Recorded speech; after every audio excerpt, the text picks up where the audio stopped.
Suite et fin de la théorie sur la liaison ionique.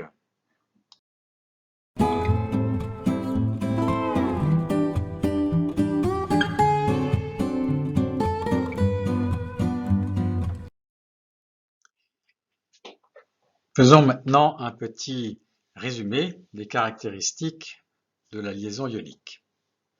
Pour qu'il y ait une liaison ionique, il faut un cation et un anion. Le cation provient d'un métal qui est donneur d'électrons et l'anion provient d'un non-métal qui est accepteur d'électrons. Ensuite, la molécule qui sera formée sera électriquement neutre. Une molécule ionique donnera un cristal solide. Ce cristal aura la forme du maillage interne entre les atomes. Ce n'est pas forcément toujours un cube, il y a plusieurs systèmes géométriques pour donner des cristaux. La différence d'électronégativité entre le métal et le non-métal est élevée. Ce n'est pas comme dans une liaison covalente polarisée où la différence d'électronégativité existe, mais elle est en général relativement faible. Là, on a une différence d'électronégativité minimale de 1, 1,2, 1,5, parfois même 1,7, plus même, si on a des atomes qui sont très fortement électronégatifs ou électropositifs. Quand on va noter la liaison, on ne dessinera pas de traits. Vous verrez les exemples quelques slides plus tard. On écrira seulement le cation avec sa ou ses charges positives et l'anion avec sa ou ses charges négatives. On peut dire en résumé qu'une liaison ionique correspond à une polarisation parfaite, extrême, de la covalence, c'est-à-dire qu'en fait, le nuage électronique qui normalement entoure les deux atomes dans la liaison covalente est entièrement déplacé sur l'anion. Si vous voulez, on peut considérer la liaison ionique comme la forme extrême de la liaison avec déplacement complet du nuage électronique sur l'atome le plus électronégatif. Voilà les caractéristiques principales de la liaison ionique.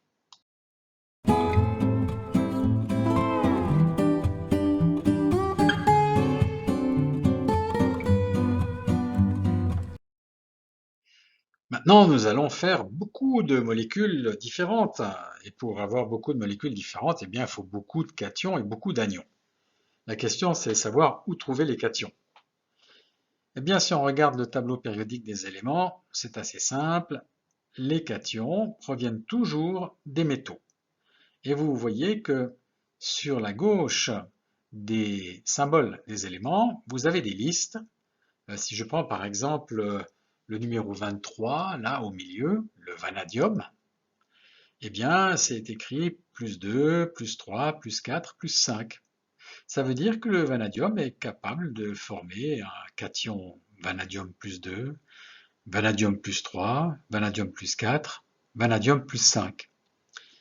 Donc on peut utiliser n'importe laquelle de ces 4 solutions pour faire une molécule ionique, pour avoir un cation pour une molécule ionique. Ça veut dire qu'il y a beaucoup de cations différents puisque chaque métal, en principe, peut donner au minimum 1 pour les éléments des colonnes principales. Vous voyez, les colonnes du sodium et du magnésium, c'est toujours 1 pour le sodium, 1 pour le potassium, 1 pour le rubidium, le césium, 2 pour magnésium, calcium, strontium, barium.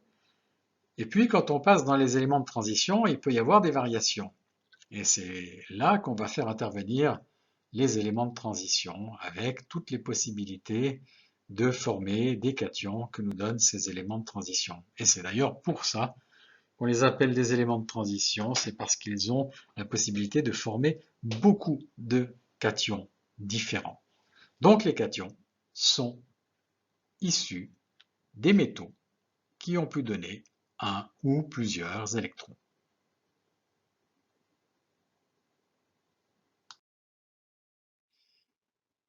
Même question, comment obtenir les anions? Même question pour les anions.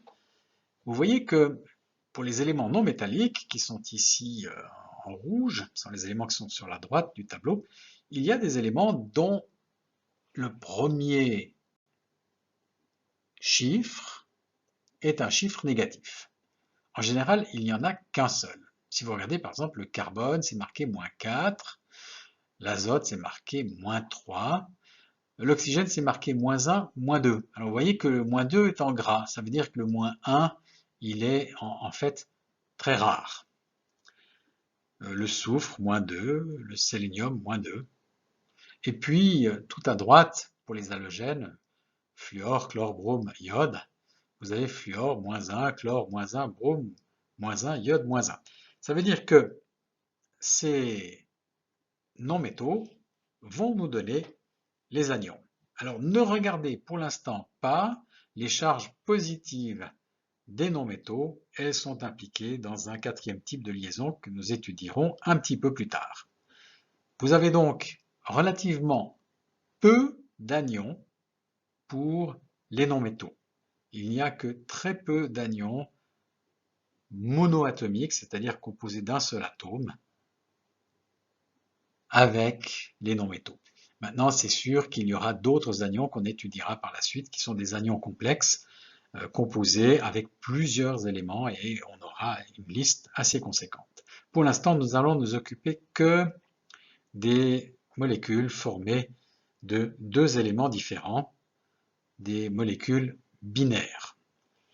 Donc vous avez le cation, l'anion carbone -4 qu'on appellera carbure, l'anion azote -3 qu'on appellera nitrure, l'anion oxygène -2 qu'on appellera oxyde, l'anion soufre -2 qu'on appellera sulfure, l'anion fluor -1 qu'on appellera fluorure, chlore -1 chlorure, brome -1 bromure. Vous avez compris, la terminaison du nom d'un anion, c'est en ure, sauf pour l'oxygène, où vous avez -2, on appelle ça oxyde et non pas oxyure.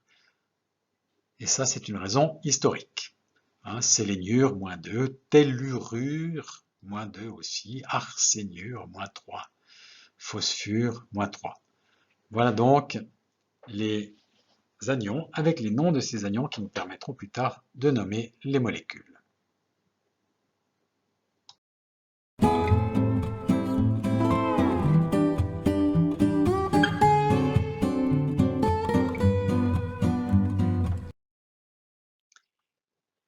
L'essentiel de notre travail sera de former la molécule, de la formuler et de la nommer. Que signifie former? Pour former une molécule, il faut trouver les cations et anions qui vont la composer. Il faut déterminer leur proportion dans la molécule, c'est-à-dire combien il y aura de cations, combien il y aura d'anions. Il y a des règles mathématiques assez simples. Et puis, il faut dessiner cette molécule, il faut faire ce qu'on appelle la formule développée. Ça, c'est former la molécule. Une fois qu'on a formé la molécule, on sait de quoi elle est faite. Ensuite, il est facile de la formuler. Il suffit de compter le nombre de cations de chaque espèce, le nombre d'anions de chaque espèce, et de donner la formule brute de la molécule.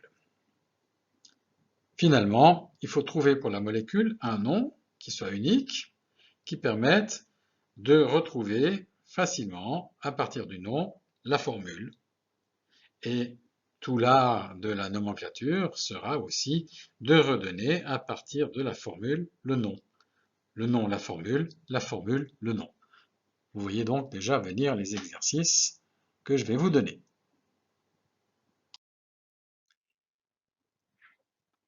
Premier exemple, nous allons former une molécule entre le potassium et l'hydrogène. Si nous regardons sur le tableau périodique des éléments, nous voyons que potassium et hydrogène se trouvent tous les deux dans la colonne 1A. Sauf que c'est le potassium qui est un métal et l'hydrogène qui est un non-métal. Le potassium sera donc un élément métallique qui va donner potassium plus et l'hydrogène H-, ainsi qu'il est écrit sur le tableau périodique des éléments. Donc vous aurez K plus et H-. Avec K plus et H-, vous avez formé la molécule. Vous avez dessiné K plus, H-, la molécule, dont la formule sera KH, parce qu'il y a un potassium, un hydrogène. Ensuite, comme on sait que les anions, ils ont une terminaison en ure, il suffit de rajouter la terminaison en ure sur l'hydrogène, ça donne hydrure. Et comme l'hydrure est avec le potassium, on appelle ça hydrure de potassium. Deuxième exemple, nous voulons former une molécule entre le calcium et le fluor. Sur le tableau des éléments, le calcium, colonne 2, a une seule solution, calcium 2+, le cation calcium, et le fluor a une seule solution, fluor moins l'anion fluorure. Vous voyez que l'anion fluorure ne porte qu'une seule charge moins. Si on veut faire une molécule électriquement neutre, il faudra donc 2 anions fluorure pour un cation calcium. Donc ça fait 3 atomes. Et la formule sera donc CaF2, le nom fluorure de calcium.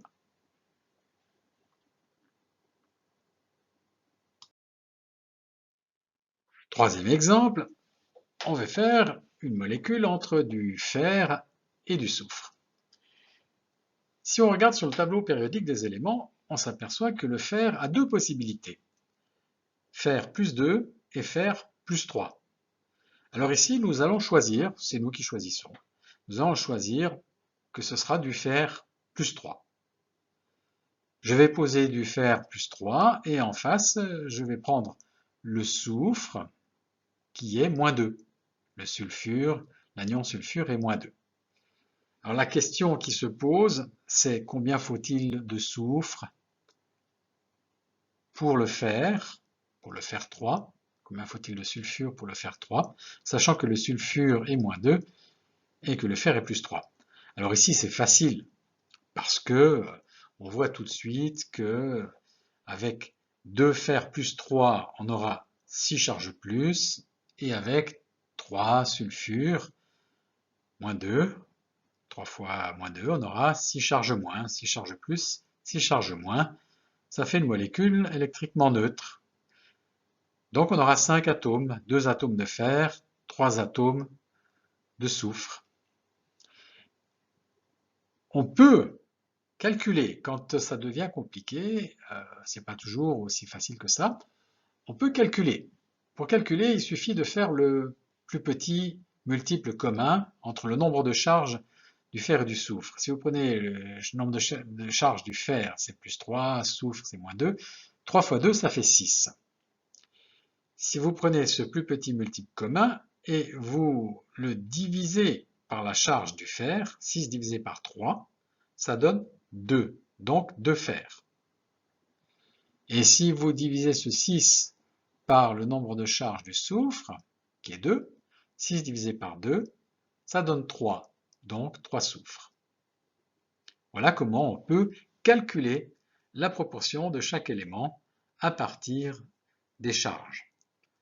On peut le faire soit par le dessin, en regardant et en équilibrant, en rajoutant au fur et à mesure un atome plus un atome plus un atome. Quand il y a trop de charges moins, on rajoute des charges plus, et ainsi de suite, on arrive au bout forcément. Ou bien on peut le faire par calcul. La formule est donc Fe2S3, et on dira sulfure de fer 3. Il est important de préciser ici que c'est du fer 3 parce que nous avons deux possibilités pour le faire 2+ et faire 3+. Donc dans le nom, on spécifiera fer 3 parce qu'il faut bien savoir à quelle espèce on a affaire. Ce n'était pas nécessaire pour les molécules des exemples précédents parce qu'il n'y avait qu'une seule solution. Pour le calcium, il y avait 2 charges plus, donc on ne dit pas fluorure de calcium 2 parce que c'est un pléonasme, on dit simplement fluorure de calcium. Tandis qu'ici, on est obligé de dire sulfure de fer 3 parce que le fer est plus 3. Finalement, dernier exemple, entre le manganèse et l'oxygène. Alors ici, j'ai été chercher un degré classique du manganèse qui est 7+. C'est un cation qui est extrêmement chargé.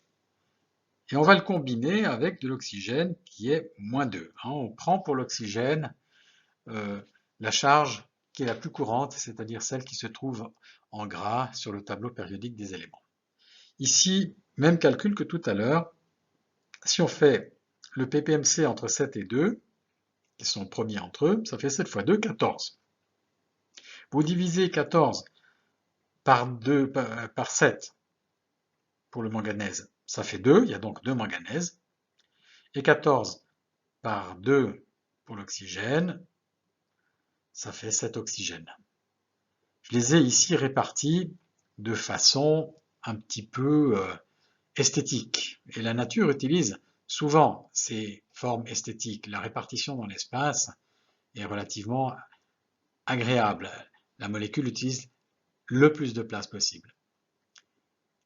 La formule est donc Mn2O7.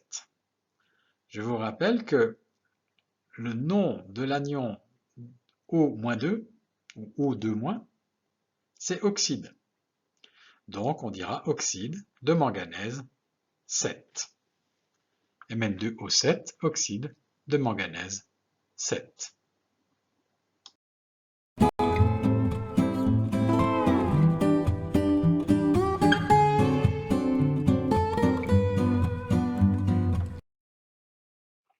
Nous arrivons à la fin de cette leçon et voici quelques exercices que je vous propose. Vous allez formuler et nommer toutes les molécules possibles entre les cations et les anions qui sont donnés ici-dessous. Donc vous avez lithium plus, cobalt 2+, chrome 3+, plomb 4+, vanadium 5+, ruthénium 6+, rhénium 7+, et osmium 8+, pour les cations. Pour les anions, vous avez azote -3, oxygène -2 et brome -1. Vous avez donc 8 cations, 3 anions, ça fait 24 molécules si vous combinez chaque cation avec chaque anion. Alors, en bas de la page, vous avez un exemple. J'ai pris par exemple du titane 3+, et du iode -1. Si vous voulez faire une molécule, vous voyez que vous êtes obligé d'avoir 3 iode -1 pour un titane 3+, 3+, 3-. La formule, c'est donc TiI3, un titane 3 iode, et son nom, iodure de titane 3.